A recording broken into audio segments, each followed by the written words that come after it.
तो मैं क्या केएल राहुल के हेटर्स साउथ अफ्रीका को पेल दिया है केएल की कप्तानी में?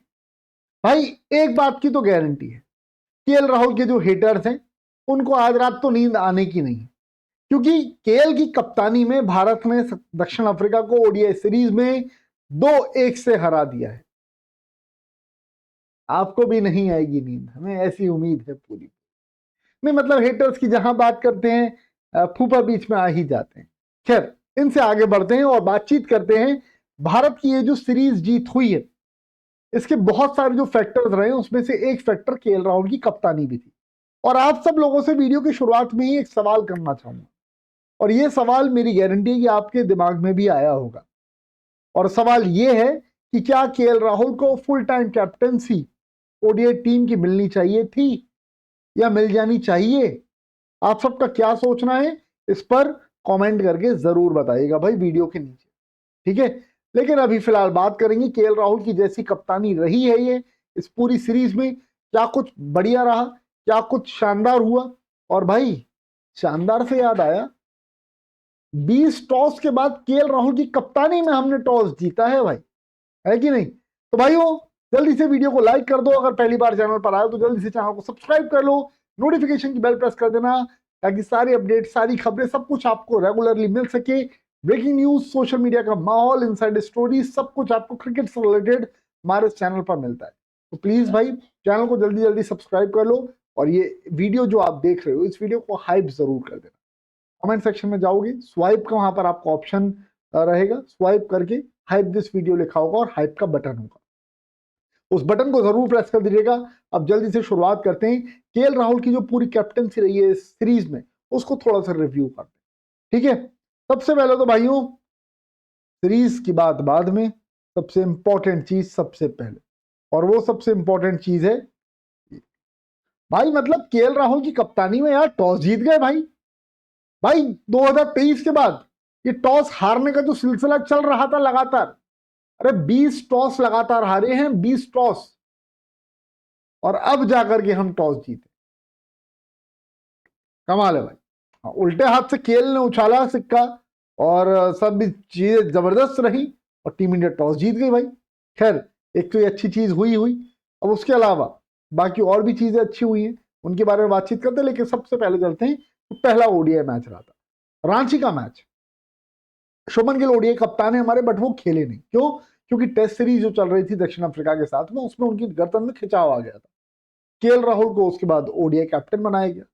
रांची का मुकाबला पहला मुकाबला था और केएल राहुल एक बार फिर से प्रेशर सिचुएशन में चमका है भाई। और वो इसलिए क्योंकि देखो कप्तान दो तरह के होते हैं, एक तो कप्तान वो होते हैं जिनकी कप्तानी में खिलाड़ी अच्छा परफॉर्म करते रहे, सब कुछ बढ़िया चलता रहे, स्मूथ चलता रहे, और दूसरे कप्तान उस तरह के होते हैं जो अंडर प्रेशर कप्तानी भी कर रहे हैं और कप्तानी के प्रेशर के साथ साथ परफॉर्म भी कर रहे हैं। रोहित शर्मा वो कर चुके हैं, विराट कोहली वो कर चुके हैं, केएल राहुल वो कर रहे हैं। कैप्टन होने के बावजूद केएल राहुल ने जब रांची के टेस्ट माफ कीजिएगा रांची के ओडीआई मैच में बैटिंग की तो उन्होंने ताबड़तोड़ रन बना दिया। अच्छा शुरुआत तो मिल गई थी लेकिन 56 में 60 रन उन्होंने बनाए थे, ठीक है। अपनी इस पारी में 3 छक्के लगाए थे, 2 चौके लगाए थे, जबरदस्त बल्लेबाजी रही। उसके बाद रायपुर की बात करेंगे आप, तो वहां पर भी क्रंच सिचुएशन थी, मतलब ऐसा था कि केएल राहुल अगर फिनिशिंग मोड में वहां पर नहीं आता तो फिर साउथ अफ्रीका जो थी वो और आसानी से रन बना लेती, हमारा स्कोर जो था वो बड़ा स्कोर नहीं हो पाता। हालांकि साउथ अफ्रीका जीती उसमें क्योंकि ड्यू वगैरह सब कुछ प्ले में आ गया था। आगे गेंदबाजों की भी बात करूंगा, लेकिन केएल राहुल ने उस मैच में 43 बॉलों में 66 रन की ताबड़तोड़ नॉट आउट पारी खेली, 6 चौके और 2 बड़े सिक्सेस केएल राहुल ने लगाए थे उस मैच, ठीक। अब उस मैच में क्या हुआ था, उस मैच में ये हुआ था कि ड्यू फैक्टर क्योंकि आ गया था तो उसके चलते हमारे गेंदबाजों की भी सेंचुरी होते होते रह गई थी। हमारे रानोड़ा भाई, हर्षित भाई, हर्षित भाई जबरदस्त गेंदबाजी तो कर रहे थे, स्विंग विंग सब कुछ देखने को मिली है, लेकिन हर्षित की गेंदबाजी में इकोनॉमी हाई रही, 10 ओवर में 70 रन दिए।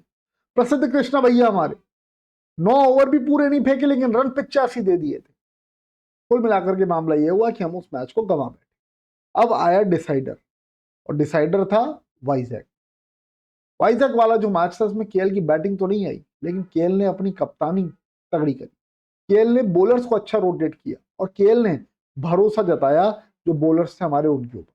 इस बात को आप और बेटर तरीके से समझ पाओगे जब आप ये देखोगे। प्रसिद्ध कृष्णा 2 ओवर में 27 रन खा चुके थे, लेकिन केएल ने भरोसा जताया, उनको अटैक में लेकर के आया और फिर एक ही ओवर में 2 विकेट उन्होंने ले दिए थे। ठीक है ना। तो गजब की कप्तानी केएल राहुल ने करके दिखाई यहाँ पर, और भरोसा जो प्लेयर्स पर जताने वाली बात रहती है वो सब कुछ उन्होंने करके दिखाया। ठीक, साथ साथ भाई एक और बड़ी चीज, सुपरस्टिशियस कह लो इसको या क्या कह लो, भाई विराट की कप्तानी में केएल राहुल अच्छा परफॉर्म करता था, बहुत मौके मिलते थे, लेकिन केएल की कप्तानी में विराट परफॉर्म कर रहा भाई। आज तो वो रन्स कम पड़ गए आज, यानी कि तीसरे ओडीआई में, वरना आज भी विराट कोहली सेंचुरी के मोड से आया था। 3 मैच में विराट कोहली ने 3 मैच में 302 रन बनाए भाई। और ये केएल की कप्तानी में जब जब विराट कोहली खेला तो 7 मैचेस में 588 रन है, 588, 117 का एवरेज है ओवरऑल, 4 सेंचुरीज हैं 7 में से और 2 50। तो भाई तगड़ा मामला रहा है विराट कोहली का भी स्टैट्स वाइज अगर आप देखोगे, लेकिन सबसे ज्यादा राहत मिली भाई यहाँ। तो टॉस जीते हैं भाई। केएल राहुल भी बड़ा उचक रहे थे, डांस कर रहे थे भाई टॉस जीतने के बाद। मैं मजाक नहीं कर रहा हूँ, आपको मजाक लग रहा हो तो मैं दिखा देता हूँ। बाकी केएल की कप्तानी में भाई मामला ऐसा भी रहा है, आउट ऑफ फॉर्म प्लेयर्स इधर आ गए, है ना।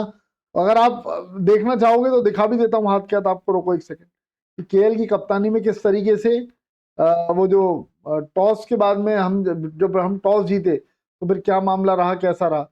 और ये रियल फोटो है भाई, एडिटेड फोटो नहीं है। केएल ऐसे डांस करता हुआ आया भाई टॉस जीत गए उसके बाद में। ठीक है, तो भाई ये कुछ रहा था।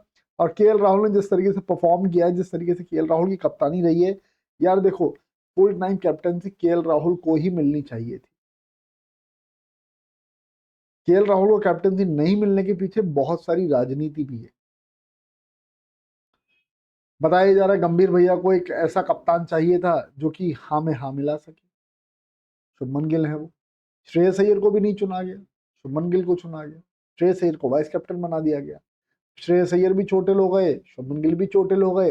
रोहित के पास तो आप जाएंगे नहीं दोबारा कप्तानी के लिए, क्योंकि आपने उसको हटाया है ना। ईगो बहुत ज्यादा बड़ा है हमारा। तो फिर कुल मिलाकर के केएल भाई के पास, और केएल भाई ने 2 अलग अलग रंग के दस्तानों के साथ में जो कमाल बिखेरा है, मजा ही आ गया। तो भाई ये सवाल आप सबके सामने एक बार फिर से, कि क्या केएल राहुल को फुल टाइम कैप्टनसी मिलनी चाहिए, कमेंट करके जरूर बताइएगा। ठीक है, फिलहाल भाई मेरे हिसाब से तो मिलनी चाहिए, मिलनी चाहिए थी। अब तो नहीं मिलेगी लेकिन मिलनी चाहिए थी। लेकिन आप सबका क्या सोचना है, केएल वर्सेस शुभमन गिल कप्तानी, कौन सा ज्यादा बेटर कैप्टन आपको दिखाई दे रहा है। Nothing against Shubman Gill, but Shubman Gill को अपने आप को अभी प्रूव करना पड़ेगा। और ये मत कहिएगा कि अभी युवा कप्तान है सीख लेगा, भाई टीम इंडिया सीखने की जगह नहीं है। सीखना है आपको डोमेस्टिक जाइए, वहां पे कप्तानी करिए, वहां सीख के तब आइए।